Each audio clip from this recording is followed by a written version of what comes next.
TDP మాజీ MLA municipal chairman జేసీ ప్రభాకర్ రెడ్డికి big shock తగిలింది. నటి, బీజేపీ నేత మాధవీలత ఇచ్చిన ఫిర్యాదుతో పోలీసులు ఆయనపై కేసు నమోదు చేశారు. జేసీపై సైబరాబాద్లో ఫిర్యాదు చేసిన మాధవీలత, జేసీ ఆయన అనుచరులు తనను బెదిరిస్తున్నారని కంప్లైంట్లో పేర్కొన్నారు. ఇదిలా ఉంటే న్యూ ఇయర్ వేడుకల సందర్భంగా జేసీ ప్రభాకర్ రెడ్డి, మాధవీలత మధ్య మాటల యుద్ధం మొదలైంది. డిసెంబర్ 31న జేసీ పార్క్లో ప్రభాకర్ రెడ్డి మహిళలకు మాత్రమే అంటూ ఒక ప్రత్యేక కార్యక్రమం ఏర్పాటు చేశారు. ఈ కార్యక్రమం గురించి మాధవీలత మాట్లాడుతూ, ఇలాంటి వేడుకలకు వెళ్లకూడదని, అర్ధరాత్రి తిరుగు ప్రయాణంలో ఏమైనా జరిగితే ఎవరు కాపాడతారని సూచించారు. మాధవీలత చేసిన కామెంట్లపై జేసీ ఫైర్ అయ్యారు.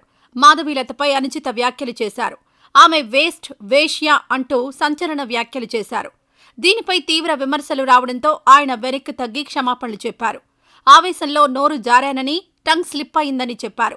సారీ చెప్పిన తర్వాత కూడా మాధవీలత ఓ వీడియోలో కన్నీళ్లు పెట్టుకుంది.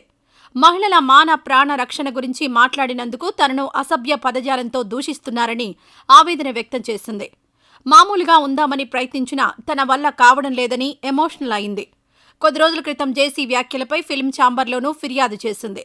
ఆ తర్వాత జనవరి 21న గచ్చిబౌలిలోని సైబరాబాద్ కమిషనరేట్ కార్యాలయంలో ఫిర్యాదు చేశారు. ఈ నేపథ్యంలోనే తాజాగా ఆయనపై పోలీసులు కేసు నమోదు చేశారు. చివరకు ఈ వివాదం ఎక్కడి వరకు వెళ్తుందో చూడాలి.